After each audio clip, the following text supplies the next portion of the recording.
All right, we're getting ready to get started. Sorry for the delay. Dealing with votes is always fun. So.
It's actually good. It's a good rule of thumb, isn't it? Be a little late afterwards. Oh, look, they got the order up here.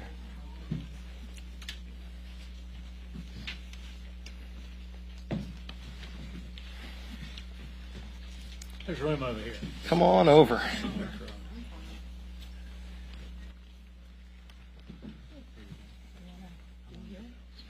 Well, good afternoon, everybody, and this is a great week for families who have been struggling under the weight of President Biden's failed energy policies. For all families across America who are sick and tired of paying too much for gasoline, 40% more since Joe Biden took office. And for all those hardworking families who are sick and tired of paying 20 or 30% more on their household electricity bills.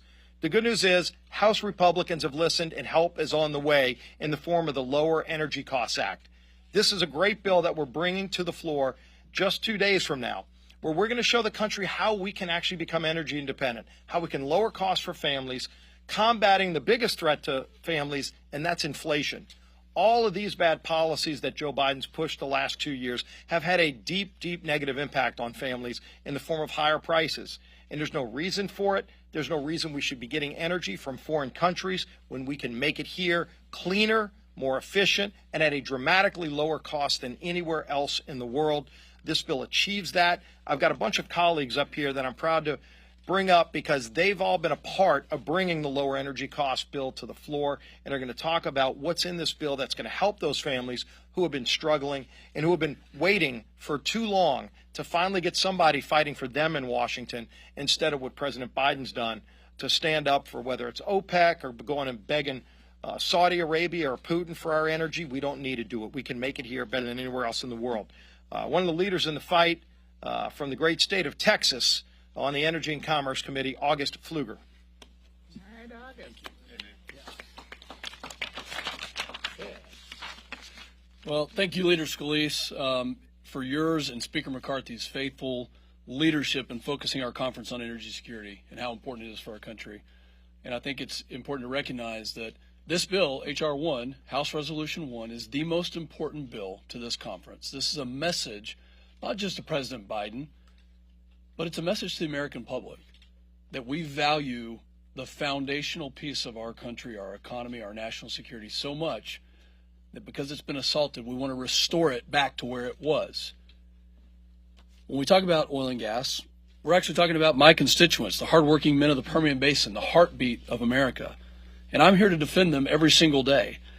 This week, we are delivering on our promises from the Commitment to America to return and restore American energy dominance. H.R. 1, the Lower Energy Costs Act, is a complete rejection of the Biden administration's anti-energy policies that have been aimed at workers and families in my district for the past 2 years. And we're fighting back against the president's attacks by boosting energy production in America, not cutting it, boosting it, to stop runaway inflation, to make sure the U.S. is not reliant and dependent on foreign adversaries. You know, the president has even attacked producers for production levels, but it's actually his policies that have prevented those production levels from being where they could be. I'm extremely proud to have worked on this legislation that includes my bill to repeal the Natural Gas Tax Act, to allow LNG and American producers to get where they can get to lower the cost for every American family. And this is just the beginning. The Republican Study Committee House Energy Action Team, or the HEAT team, will continue leading this charge to advance even more pro-energy reforms and restore our American energy dominance. Thank you for being here. I'm pleased to pass it over to the Republican Study Committee Chairman, Kevin Herm. Thanks, Kevin. Well, thank you all for being here. First of all, I want to thank you all for joining us in support of an essential piece of our commitment to America. You know, I want to say that it's also a true honor to bring the House Energy Action Team under the Republican Study Committee. You know, if you look at our majority leader, Steve Scalise, who has spent some 7 years in implementing House Energy Action Team and the work that he's done leading up to the culmination of H.R. 1, this is talking about perseverance. It's talking about the importance of energy dominance in this country and lessening our dependence on foreign governments around the world. The bill we're debating today is simple.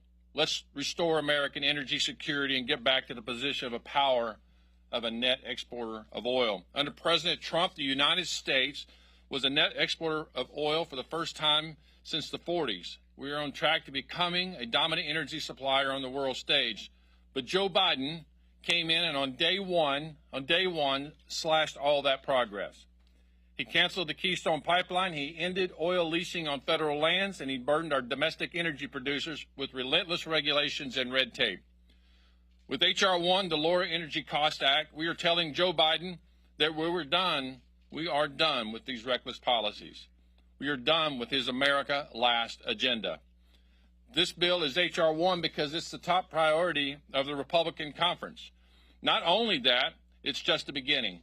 He will continue to push pro-American energy legislation. We will continue to build on the success of H.R. 1 with a full slate of energy policies that make America energy independent again.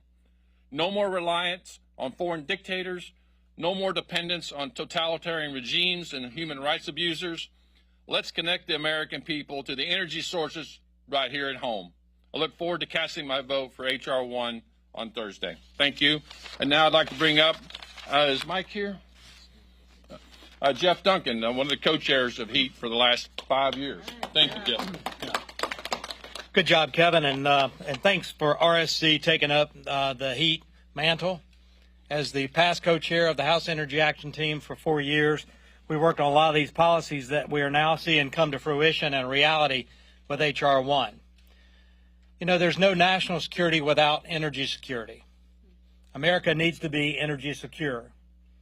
We need, and H.R. 1 will help us produce energy sources here, deliver those energy sources to where they need to go. That's our local communities and utility providers. Republicans are about improving the standard of living of Americans. Green policies do the opposite. They lower the standard of living by raising the cost of utility rates for Americans and raising the rates of transportation fuels. H.R. 1 is a step in the right direction to delivering on the promise that the Republicans made to the American people when we asked them to give us a governing majority, that we were going to approach your energy cost. We were going to do something about it proactively to lower the cost for American families. H.R. 1 does that. But it goes beyond that. It actually allows LNG export terminals to deliver cleaner burning U.S.-produced natural gas to our friends and allies around the world, who currently in Europe are reliant on Vladimir Putin's energy oligarch to provide them energy. And when he turns that spigot off, you see Germany revert to coal-fired and wood burning to heat their homes and provide electricity. That's the wrong direction if you approach it from a climate standpoint. The U.S. has gotten to its levels of carbon emissions through cleaner burning American-produced natural gas. So producing it here, delivering it where it needs to go, and helping Americans and our allies around the world improve their standard of living with American energy resources. That's what HEAT, that's what House Republicans, and that's what H.R. 1 focuses on doing. So I'm proud to support it. I'm glad it came through my subcommittee, through the Energy and Commerce Committee, and I look forward to seeing it pass the floor. Thank you. And now, my friend from Texas, fellow Texan, Joe DeArry. That's right. Well, I spend most of my time now obsessing over how we're going to restore fiscal sanity in this town, the people's capital, and to act responsibly in resourcing the people's government. And we're going to have to rein in the reckless spending to start with to stop this inflation that is just punishing working families. But the other thing we're going to have to do, and it happened after World War II, and it's how our fathers and grandfathers put us back on good financial footing after the war. They grew the economy. You cannot pay people to not work and expect to grow the economy. You cannot tax American competitiveness and grow the economy. You cannot have a full-on, whole-of-government regulatory assault on the lifeblood of our economy and expect to grow. So I'm proud to be from the epicenter of energy production. And we have been blessed as a nation in economic competitiveness, our quality of life, and our national security. We couldn't maintain our global leadership without the roughnecks and roustabouts in West Texas. So let's rein in this unbridled spending. Let's reduce our debt and stave off one of the most unimaginable, irreparable crisis in a debt crisis. And let's put pro-growth, pro-work, pro-energy policies in place, and let's unleash beast mode on this economy. And let's make sure that our children live in the land of opportunity again. And this is a big part of it, and I'm grateful for Leader Scalise's leadership. And there's nobody better than August Pfluger, fighter pilot, and a guy that represents the capital of energy production in the Permian Basin. You won't find a more knowledgeable and more impassioned person to lead the charge on the House Energy Action Team. So thanks for both of your leadership. God bless America. And now, my friend from Ohio, Bob Latta. Well, thanks very much. And as the leader said, that we are paying the price in this country for the Biden administration war on energy. It hasn't been too long ago that I was at the grocery store. One of my constituents came up to me and said, "You know what? They'd gotten their they're on the payment plan, and they've been paying $100 a month for natural gas. And they opened up their bill; it's going to be $160." And so this is affecting every American across the country, and this is what's happening in your own backyard. It's also important because when we had a E&C roundtable, I asked all the people that were talking before us that day, and I asked them in speaking, I said, do we need more energy in this country or less? And they all said the same thing. We need more energy. And so when we see the war by this administration trying to bring us back to where we were, where we don't want to be, where we don't have the energy, it's important for us to be there. My district, when I look over 70,000 plus manufacturing jobs, I have one of the largest farm income producing districts in the state of Ohio. And it's important that we have all these things out there because, again, when our manufacturers and when our farmers are out there, especially the farmers coming up in the growing season, their costs are going to be up for them. And why is that going to be up? Well, part of the problem is fertilizer costs. And one of the things that I'm proud to be working on and also getting out through the committee and getting on into this piece of legislation is the Refiner Act, which is an H.R. 1. It's going to help provide that blueprint to expand the refining capacity in this country. So I want to thank the majority leader, Steve Scalise, and also Kathy McMorris-Rogers, our chair of Energy and Commerce, and also August for all your great work that you've been doing. But it's time for us to go out there in this country and make sure that we're have that all the above energy policy that we came up with in 2008 as Republicans, to have that broad view what we have to do in this country, not pick the winners and losers, but make sure that the American people have the energy they need.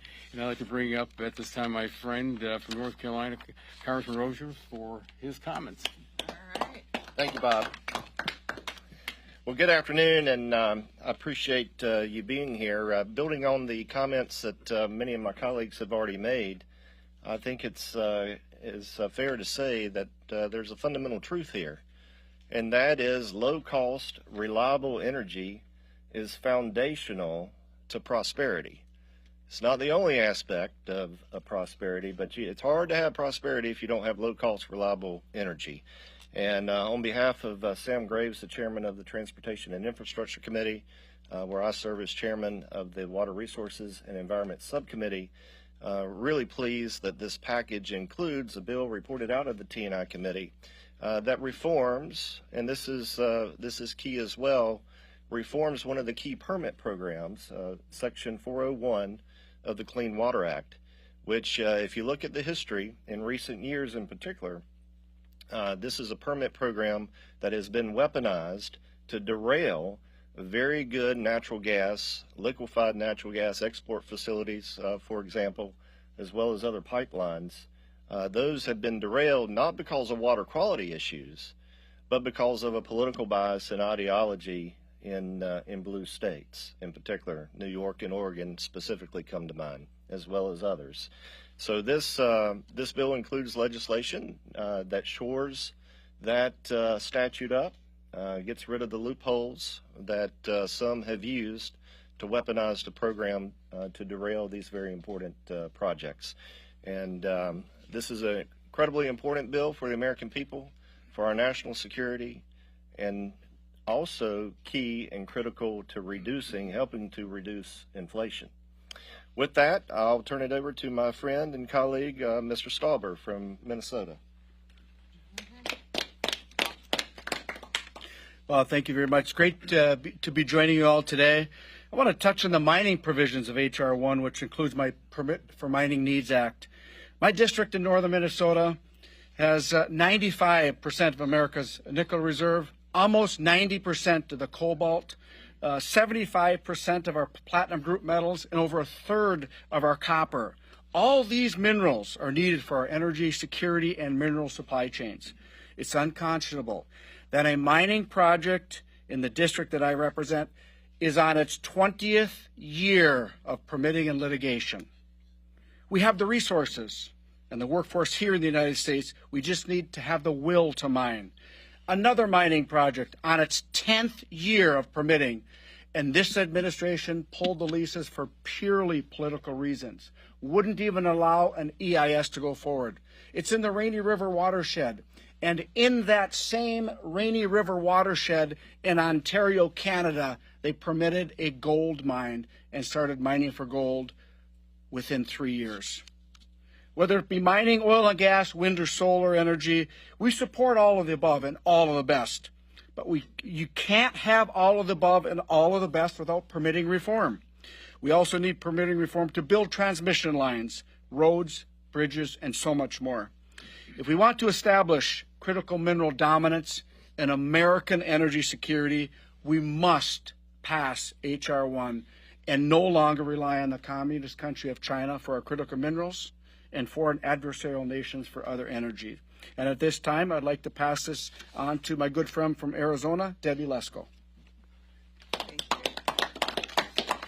Well, wow, I have a smile on my face. Good afternoon, because Republicans are in the majority, and after 4 years, I'm so happy we're passing a bill, H.R. 1, that is going to lower the energy cost for Americans.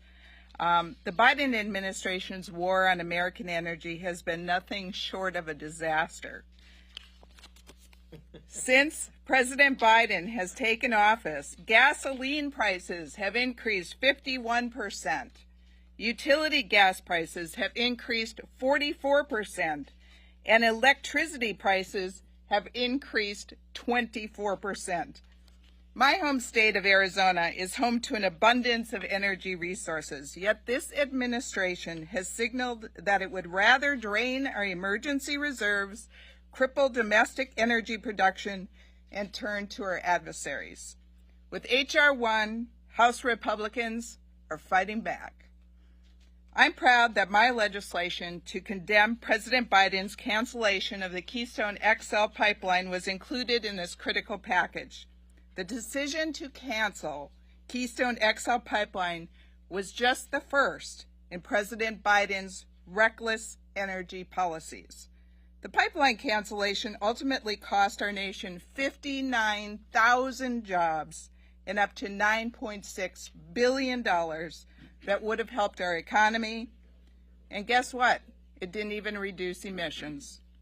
With this legislation, H.R. 1, we are finally holding the administration accountable for its failures and working to unleash American energy independence to lower costs for our constituents. And with that, I want to introduce Representative Randy Weber from Texas. Well, thank you, Debbie. I represent the upper Gulf Coast of Texas, and if you know anything about energy, then you know we are part of that energy capital of the world known as Texas. August Pfluger's district, Jody Arrington's district, they drill, they send that oil down to us, we refine it, we sell it all over the place. Over the last 2 years, Joe Biden has absolutely destroyed our energy independence with a simple stroke of a pen. They are directly responsible for skyrocketing gas prices for everyday Americans, making us more reliant on foreign dictators. And you've heard my colleagues up here say it shouldn't be so. Doesn't have to be that way. We cannot afford to live in this greenies dystopia that the far left folks dream about. It is absolutely insanity. It's far past time to stop this radical anti-American energy agenda. Yes, this bill will directly benefit our Texas energy districts. It will. It will benefit the entire United States with lower energy prices. And even more importantly, it's going to lower all the costs for all hardworking Americans, every state, even every territory, I would add. We must increase production, reform the drawn-out permitting processes, streamline the energy infrastructure, and boost the production and processing, Pete, as you said, of critical minerals. We produce energy cleaner, more efficiently, and cheaper than any other country in the world. You've heard that. We can do it as efficiently as anybody, more so, and help reduce greenhouse gas emissions. Folks, H.R. 1 helps get us back doing just that. And I will add this. If President Biden keeps on doing what he's doing, he won't have the energy to run for a second term. Good one. And worse than that, neither will America. H.R. 1's got to get passed. We're glad that we're on it. And let me just say I'm glad to be here, and I introduce my good friend, Mr. Wahlberg.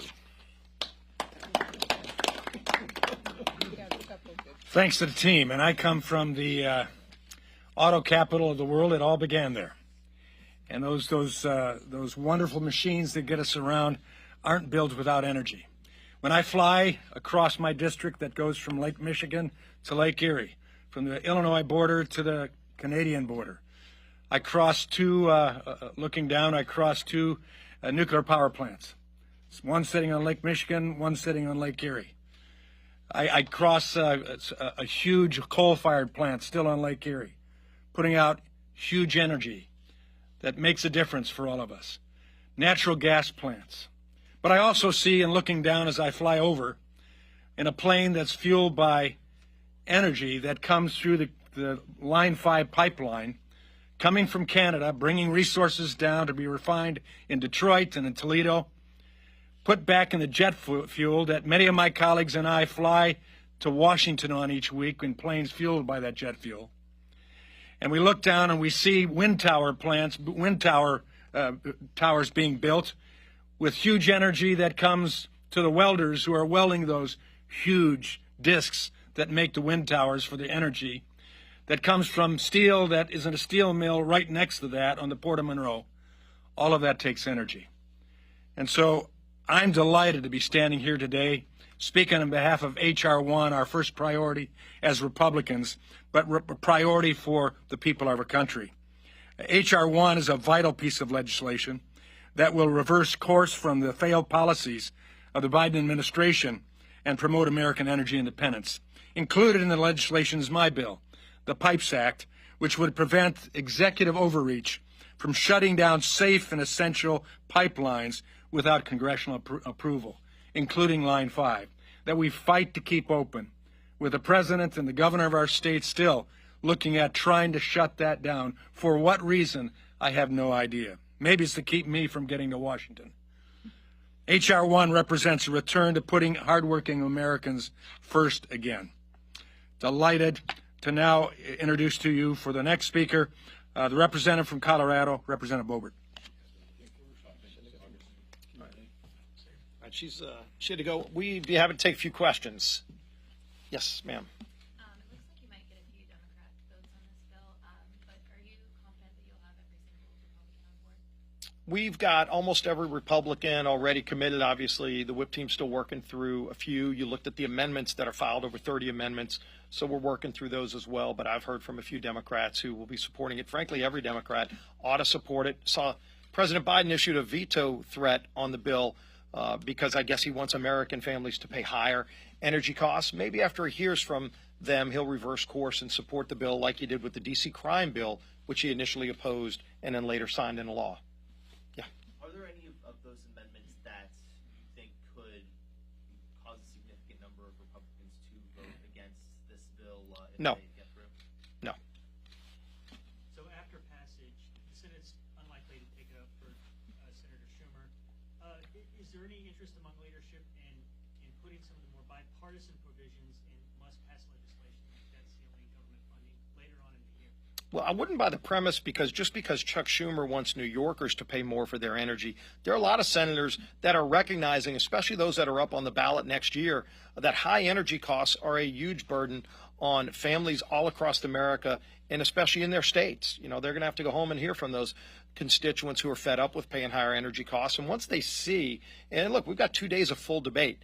We actually extended the amount of time for debate on the floor tomorrow and Thursday so that every member, not just those on energy and commerce and natural resources and transportation, every member can have an opportunity to talk about how lower energy costs are actually good for America, good for families, and good for our friends around the world. I think once people start hearing that message, they might pick up the phone and call their senator, and they might reconsider, and Chuck Schumer might get overridden by people that actually want some common sense to be injected into Washington. Yes, ma'am.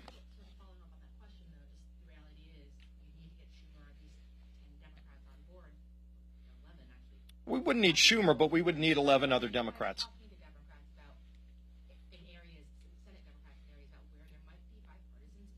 Yeah, I've talked to a number of senators already, and I'm encouraged that a number of senators reached out to me once we filed this bill, when they saw just how much robust energy policy is included in this package. I've had a number of senators reach out saying they want to help push this bill in the Senate, so clearly they're talking to their colleagues. I hope they get enough Democrat senators to join in. I'm an optimist.